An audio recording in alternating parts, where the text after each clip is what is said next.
Alright. Been having a lot of questions. A lot of people asking me how to do air brakes and in-cab on a manual truck. So I'm going to go through a tutorial for you. And it's not as hard as it sounds. It's not as difficult. As long as you get the name of the test, the reason why you're doing the test, and the PSI.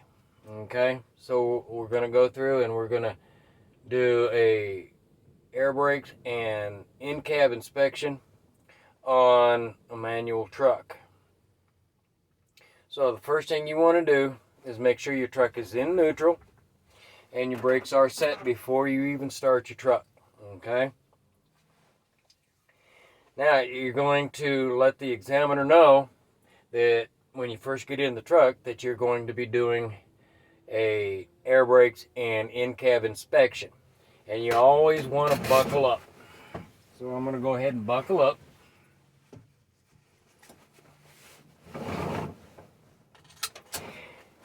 And you want to ask them to buckle up themselves for their safety.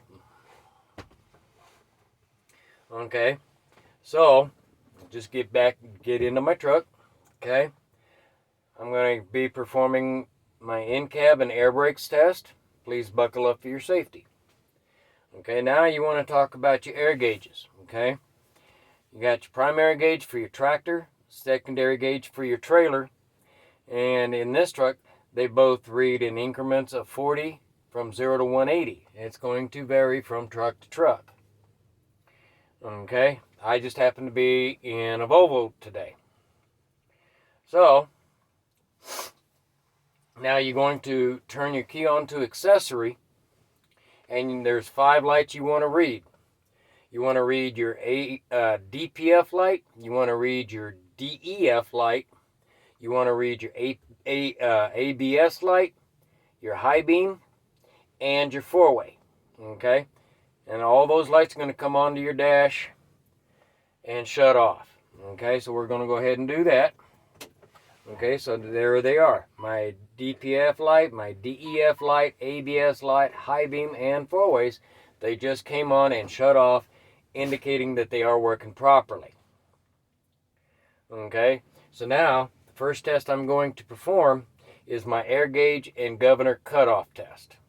The reason for this test is to make sure that my air gauges are working properly, as in building air properly, and my governor cuts off no lower than 120 psi and no higher than 140 psi.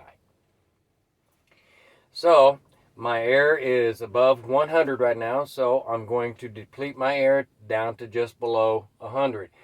About 80 or 90 is fine. Don't have to deplete it all. So we're going to go ahead and do that. We're going to deplete our air down below 100.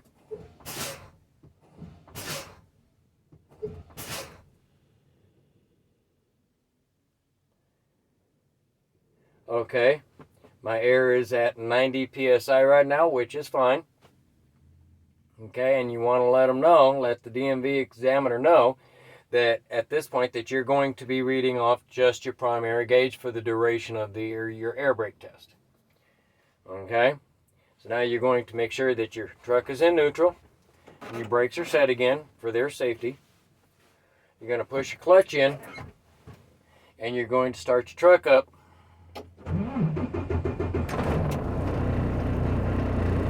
And you're going to raise your RPMs to no more than 1200 to speed up the air building of your air.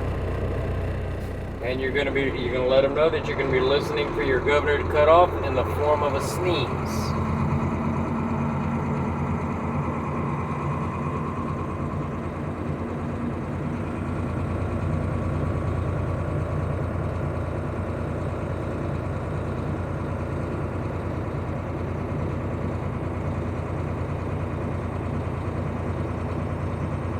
Now when your governor cuts off, the first thing you want to do is read your gauge. Okay, there's my air governor cutting off. It cut off at 135 psi. So So this was a good test because it cut off no lower than 120 and no higher than 140 psi. So now the next test you're going to perform is your air leakage rate test. The reason for this test is to either check for any leaks in your system or make sure you have no leaks in your system. Either one will work at the DMV. Okay, so you're going to put your truck into first gear and you shut your truck off. You're going to release your clutch and turn it back onto accessory. You're going to let all your needles come up. Okay, now you're going to release both your tractor and your trailer brakes.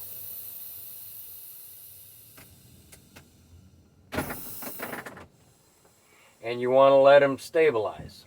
Okay, you need to go through 2 stabilizations. Okay, this is your first air gauge stabilization. And now you're going to fully apply, once your needles have stabilized, you're going to fully apply your service brake and let them stabilize again. So let's go ahead and do that. And it's a good idea to press your service brake all the way to the floor till it stops. And you want to hold it down. Do not let up on your service brake. Okay? So now my needles have stabilized at 100 psi. You just set the baseline of whether or not you lose any. Okay? So now you want to tell them in the next minute, starting now, start a timer. No combination vehicle should lose more than 4 psi in a 1 minute period. So we're going to go ahead and we're going to wait for that 1 minute.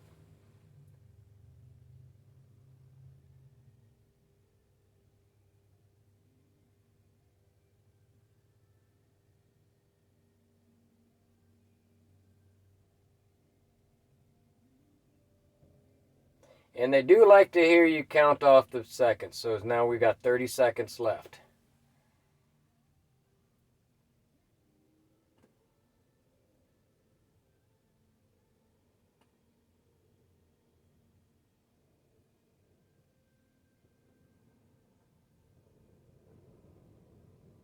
Okay, we got 10 seconds left.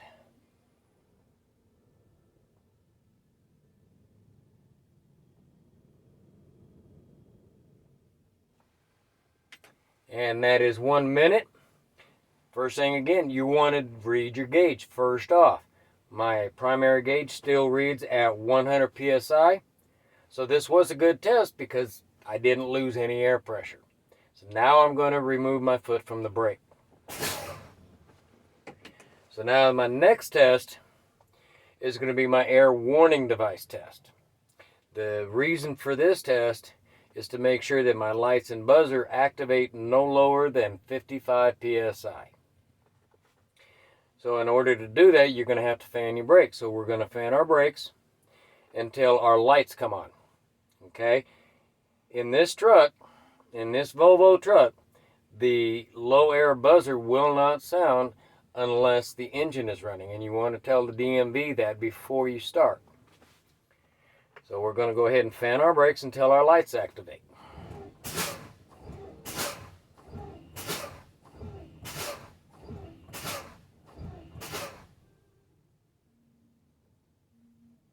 It might be a good idea to do this once or twice so that you know exactly where your lights and buzzers activate so that you can slow your brake fanning down so that you know exactly where your lights and buzzers activate.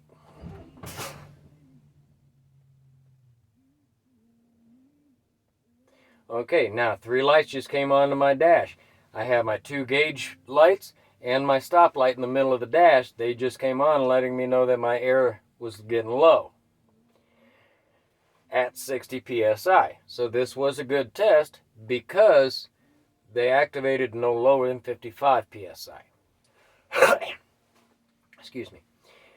Now my next test is going to be my emergency brake test. And the reason for this test is to make sure that my spring brake supply no lower than 20 psi and no higher than 45 psi. And to do that, you're just going to continue fanning your brakes until your brake knobs pop out. indicating that your brakes have set. So let's go ahead and do that. And in this test, you don't have to be so precise with your fanning. Just watch your brake knobs.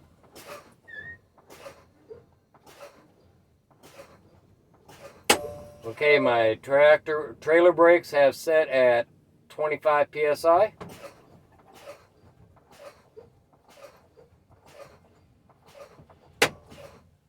And my tractor brakes have set at 20 psi.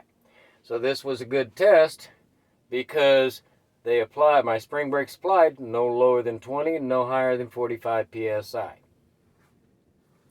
So now we're going to make sure that our brakes are set, and we're going to put our truck into neutral. And we're going to start our truck back up. You're going to push your clutch in and start your truck up. Now, at this point in time, you're going to let the examiner know that you're going to do your in-cab. And your in-cab is real easy. Okay, so we're going to start with our lights, our lighting indicator. Okay, so you're going to reach up to your light switch and you're going to turn on your running lights, your headlights, and your fog lights if your truck is equipped with it. Okay, indicating that they are all your exterior lights are on. You're going to shut those off. Now, four-ways, working properly on the dash. Left turn signal is working properly. Right turn signal is working properly. And your high beams are working properly. Okay, now you're going to go to your emergency equipment. Okay, fire extinguisher, your extra fuses, and your reflective triangles. So over here on my left, I have my ABC fire extinguisher. It's properly mounted and secured to my cab floor. It's got the pin in place. It's fully charged and ready for use. Over here in my ashtray where we keep them, I have at least, and you have to have at least 6 extra fuses ready and available if you need them. And that's all you need to say. Behind my seat, since this is a day cab, behind my seat, I have 3 reflective triangles.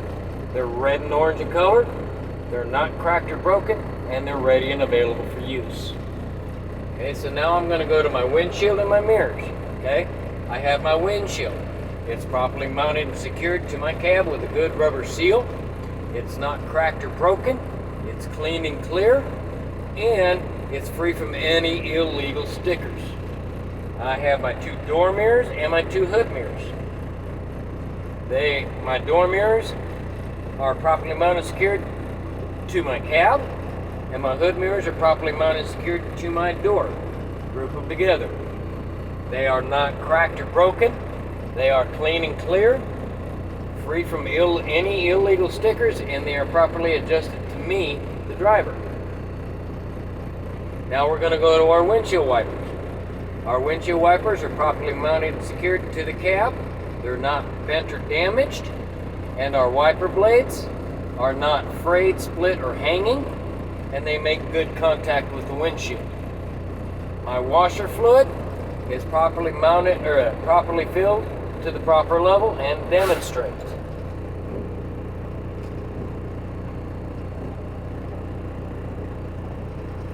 Okay, now we're going to go to our heater defroster.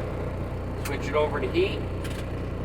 Turn it all the way up on high. Turn your fan all the way up on high. Put it over on heat. Okay? Okay, now you're going to put your hand in front of your vents. Your vents are not cracked, broken, or missing, and they have good airflow. Okay? Then you're going to switch it over to defrost. You're going to reach up here. After a minute or so, you're going to feel the air coming out of your defroster. Okay, and you're going to let them know that your defroster has good airflow, and that's to keep any condensation or frost off your windshield for good visibility. Okay, now there's only one other item, your horns. You're going to start with your air horn, properly mounted and secured to the steering wheel. There's no audible leaks since you can't see any of the airlines. You're going to tell them that there's no audible leaks and it is working properly, and then give it a sound.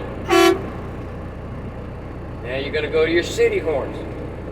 properly mounted and secured to the steering wheel. Since they're electrical, you want to tell them there's no cut, frayed, or exposed wires, and they work properly. Okay?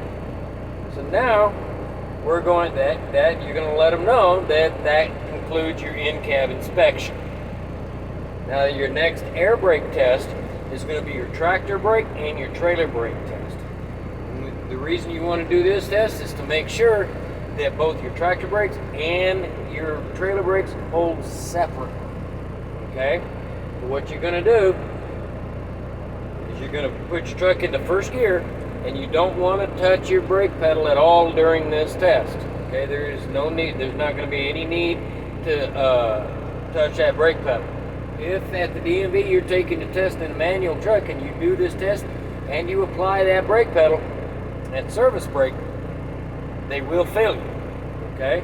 So keep your right foot as far away from that brake pedal as you possibly can.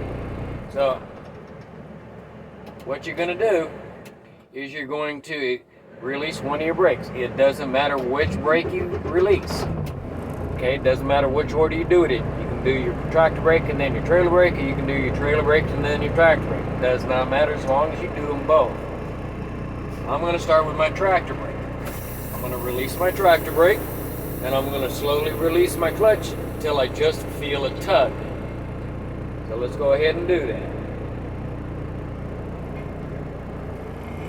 Alright, there's a good tug. Now we're going to set our tractor brakes and release our trailer brakes. And we're going to do the same thing. Slowly release our clutch until we can just feel a tug. Okay, there's a good tug. Now I'm going to put my truck back into neutral and set my trailer brakes. That was a good test because both my tractor and my trailer brakes held separately. Now, the last air brake test is my service brake test. The reason for this test, and it is in the name of the test, the reason for the test is to make sure your service brakes are working properly. Okay? So, you're going to put your truck into first gear. You're going to apply your service brake. Always apply your service brake before you release your brakes. Okay? So now you're going to slowly release your clutch and move forward. Okay, but you're going to tell the examiner, I'm going to pull forward no more than 5 miles an hour or 5 feet and apply your service brake. So let's go ahead and do that.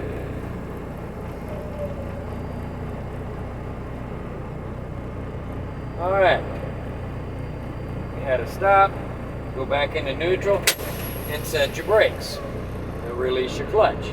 Now, this is a good test because when I applied my service brake, it brought my truck to a complete stop and it didn't pull to the left or the right, indicating a service issue. That concludes my air brake test. It's literally that simple.